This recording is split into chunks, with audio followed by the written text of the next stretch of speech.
Urdu news service के मुअज़्ज़ज़ नाज़रीन, मैं हूँ सना जॉर्ज। आज के न्यूज बुलेटिन में खुश आमदीद। सबसे पहले आपको बताते हैं, एक नई तहकीक के मुताबिक जुलजता पहाड़ के नीचे पाक संदूक पर यीशु मसीह मसलूब का खून दरियाफ्त कर लिया गया है।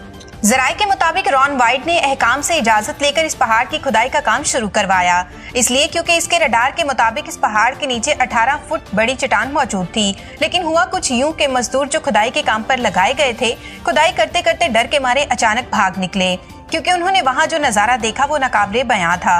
रॉन वाइट ने लोगों को अपने पास बुलाकर पूछा कि तुम लोग बिना पैसे लिए कहां भागे जा रहे हो। उन्होंने कहा, हमने वहां पाक संदूक देखा है। रॉन वाइट खुद गार के अंदर गया। जब उन्होंने देखा तो वहां पाक संदूक पाया और वो एकदम बेहोश होकर गिर पड़े। उनके बेटे ने बड़ी मुश्किल से उन्हें गार से बाहर निकाला।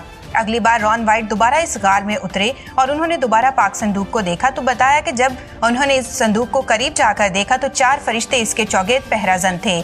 उनमें से एक फरिश्ता रॉन वाइट से बातें करने लगा। उसने कहा कि हम मूसा के दौर से लेकर अब तक पाक संदूक की रखवाली कर रहे हैं। रॉन वाइट ने पाक संदूक के ऊपर जमा हुआ खून देखा, जो कई अरसे गुजर जाने की वजह से मुकम्मल सूख चुका था। उन्होंने खून का सैंपल लिया और मेडिकल रिसर्च सेंटर पहुंच गए। मेडिकल रिसर्च सेंटर वालों ने बताया कि हम इस खून के बारे में ज्यादा मालूमात नहीं दे सकेंगे, क्योंकि खून के सेल्स अब तक खत्म हो चुके होंगे।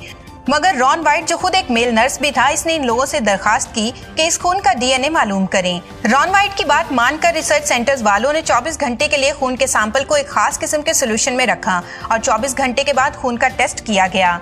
नताइज मालूम होने पर उन्हें एक अनोखी बात पता चली। उन्होंने रॉन वाइट को बुलाया और बताया कि इस खून के सेल्स अभी तक मरे नहीं, बल्कि ये खून अभी भी जिंदा है। जब उन्होंने डीएनए की जांच की तो ये जानकर और भी ज्यादा हैरान हुए, क्योंकि एक आम इंसान के खून में 23 जोड़े क्रोमोसोम्स होते हैं, जिसमें से आधे माँ के और आधे बाप के होते हैं, मगर इस खून में सिर्फ 23 क्रोमोसोम्स ही पाए गए। ये बात जानने के बाद रॉन वाइट को और भी ज्यादा यकीन हो गया कि ये मसीह यीशु का खून है, जो इंसानी इरादा से नहीं बल्कि खुदा की मर्जी से मुकद्दस मरियम के बतन से पैदा हुआ।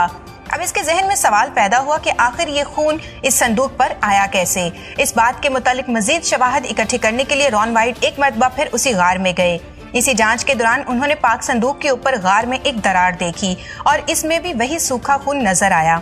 तो उन्हें मालूम हुआ कि ये खून ऊपर से ही बहता आया है। इसके जरिए उन्हें पता चला कि इसके ऊपर वो मुकाम है जहां यीशु मसीह को मसलूब किया गया और यीशु मसीह की सलीबी मौत के हवाले से बाइबल मुकद्दस में लिखी गई बातों को याद किया, जहां लिखा है, और देखो यीशु ने फिर बड़ी आवाज से चिल्लाकर जान दे दी, और देखो हैकल का पर्दा ऊपर से नीचे तक फटकर 2 टुकड़े हो गया और जमीन लर्जी और चट्टानें तिड़क गईं। यकीनन ये वो दरार थी जो यीशु मसीह की मौत के वक्त आई थी और इसी दरार के जरिए यीशु का लहू पाक संदूक के ऊपर गिर गया। इस किताब को पढ़ने के बाद रॉन वाइट ने ये जाना कि ये खुदा की मर्जी हो सकती है कि यिर्मयाह नबी के जरिए पाक संदूक को इस गार में छुपाया हो, जिस पहाड़ पर मसीह यीशु को मसलूब होना था, और इस लहू का पाक संदूक पर गिरना सब मसीहियों की गुनाहों से निजात का मुंह बोलता सबूत है।